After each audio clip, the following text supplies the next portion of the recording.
Hello student, आपका हमारे इस क्लास 12 की फिजिक्स क्लास में बहुत बहुत स्वागत है। उम्मीद करते हैं आप लोग अच्छे होंगे और अपने बोर्ड एग्जाम की तैयारी अच्छे से कर रहे होंगे। देखो बच्चों, आज के हमारे इस जो लेक्चर है, इस लेक्चर्स में हम जो चैप्टर देख रहे हैं प्रत्यावर्ती धारा। प्रत्यावर्ती धारा जो है आपके फिजिक्स का लगभग 7वां चैप्टर बनता है, तो इसका ये सेकंड लेक्चर है।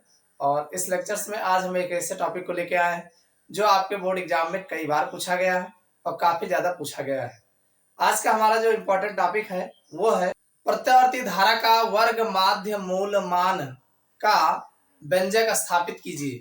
तो ये वर्ग माध्य मूल मान का व्यंजक स्थापित करने के लिए भी आपसे कहा जाता है, और साथ में कभी कभी ये वर्ग माध्य मूल मान होते क्या है इसके बारे में भी पूछा जाता है।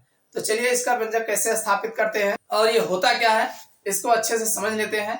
यह आपके बोर्ड एग्जाम में कई बार पूछा गया है। ये मान के चलिए 15, 17, 18, 19, 22 इस तरीके से ये अक्सर जो है लगातार पूछा गया है। तो चलिए समय न गवाते हुए शुरुआत करते हैं। इससे पहले का लेक्चर्स अगर आप लोगों ने नहीं देखा है तो नीचे डिस्क्रिप्शन प्लेलिस्ट मिल जाएगा, वहां जा करके आराम से सभी लेक्चर्स को देख करके अपने बोर्ड एग्जाम की बेहतर तैयारी कर सकते हैं। देखो बच्चों, सबसे पहले हम बात करेंगे कि प्रत्यावर्ती धारा के वर्ग माध्य मूल मान का व्यंजक। तो व्यंजक स्थापित करना है। अब ये जैसे लिखा गया है भाई, प्रत्यावर्ती धारा के वर्ग के औसत मान को वर्गमूल को धारा को वर्ग माध्य मूल मान कहते हैं।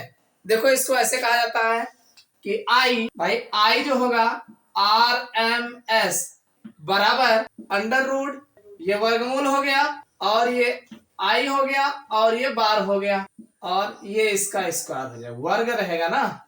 प्रत्यावर्ती धारा का वर्ग के औसत मान के वर्गमूल के धारा को वर्ग माध्य मूल मान कहते हैं। तो ये बन जाएगा IRMS बराबर अंडर रूट आई स्क्वायर, ये बार आपको देखने को मिलेगा। अब चलिए इसको देखते हैं। भाई एक बात तो आपको अच्छे से पता है भाई, आप लिख सकते हैं I बराबर I0 साइन ओमेगा टी, ये आपको अच्छे से पता है। अगर ये मान उठा करके इसकी जगह पे रखा जाए, भाई आई की वैल्यू इतना है, अगर ये मान यहाँ रखते हैं तो हमारा IRMS बराबर जो देखने को मिलेगा ये हो जाएगा अंडर रूट, ये I0 हो जाएगा साइन ओमेगा टी हो जाएगा और पूरे का वर्ग हो जाएगा और ये औसत रहेगा ही रहेगा। इतना समझ में आएगा नहीं?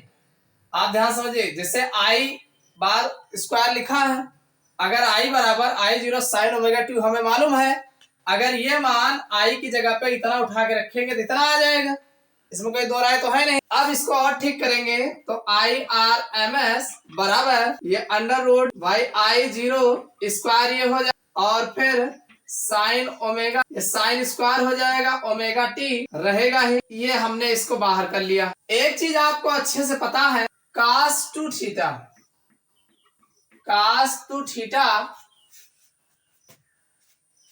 बराबर 1 - 2 साइन स्क्वायर थीटा होता है।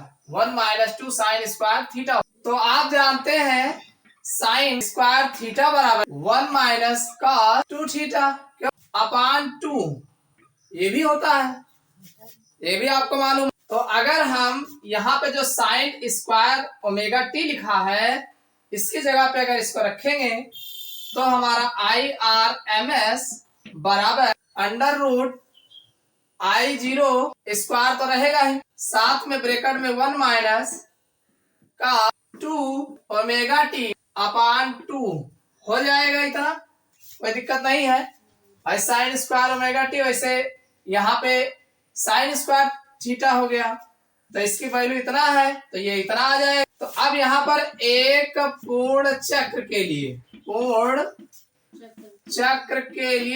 एक पूर्ण चक्र के लिए जो होगा cos 2 ओमेगा टी ये बराबर 0 हो जाएगा। तो ये हमारा IRMS बराबर अंडर रूट I0 स्क्वायर, और भाई इसकी वैल्यू अगर 0 होगा तो ये बचेगा 1/2, ये ब्रैकेट में बच जाएगा।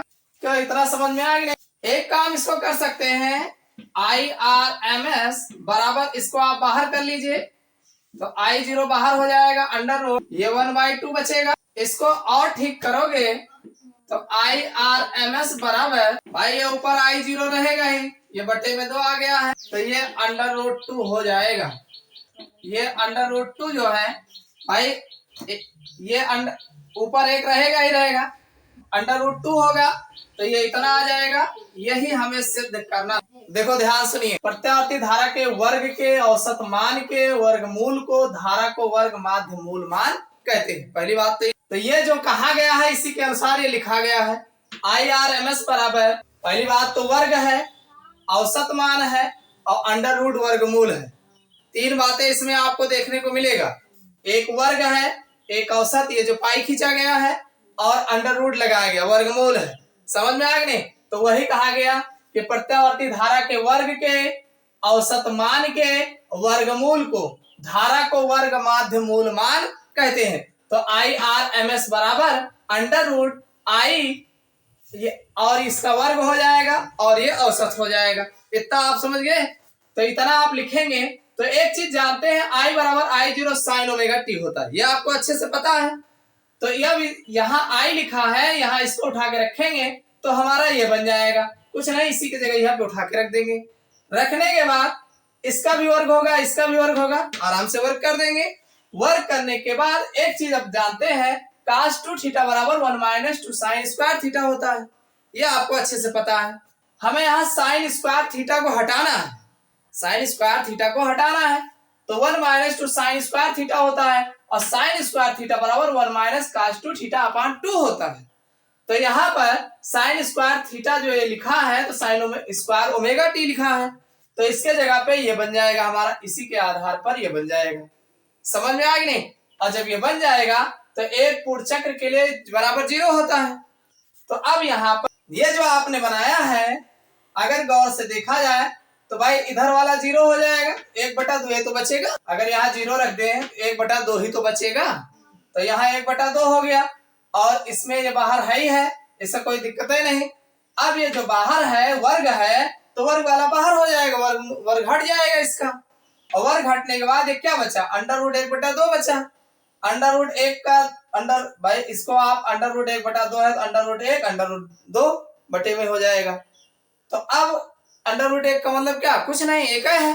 तो ये I0 इधर आ गया, ये नीचे बटे में √2 हो गया। समझ में आ गया नहीं?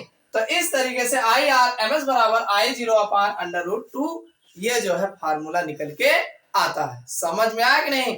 बस आपको यहाँ ध्यान देना है, sin स्क्वायर ω t जो बना है तो sin स्क्वायर हटाना है, तो cos2 थीटा बराबर 1 - 2 sin स्क्वायर थीटा, और sin स्क्वायर थीटा बराबर होता है 1 - cos2 थीटा/2। हाँ, तो इसी से सॉल्व किया गया, तो इतना तो समझ में आ ही गया होगा। अब इसी को इसकी जगह यहाँ पे उठा के रखा गया, तो अब यहाँ थीटा का मान है, यहाँ ω t लिखा गया है, तो यहाँ ω t लिखा गया है, बस इतना तो किया गया है। और आराम से रखने के लिए इतना 0 कर देंगे, तो इतना जैसे यहाँ 0 करेंगे तो वो 1/2 ही बचेगा बगल, और इसको हम उठा के बाहर कर लेंगे तो ये √2 बच जाएगा, ऊपर ये आ जाएगा। बस समझ में आ गया नहीं? ये आपके बोर्ड एग्जाम में काफी पूछा गया है, काफी ज्यादा इंपॉर्टेंट है। उम्मीद करता हूँ समझ में आ गया होगा। ये वीडियो आपको कैसा लगा कमेंट करके जरूर बताइएगा। वीडियो को लाइक नहीं किया हो लाइक कर दीजिएगा। फिर मिलते हैं अगले क्लास।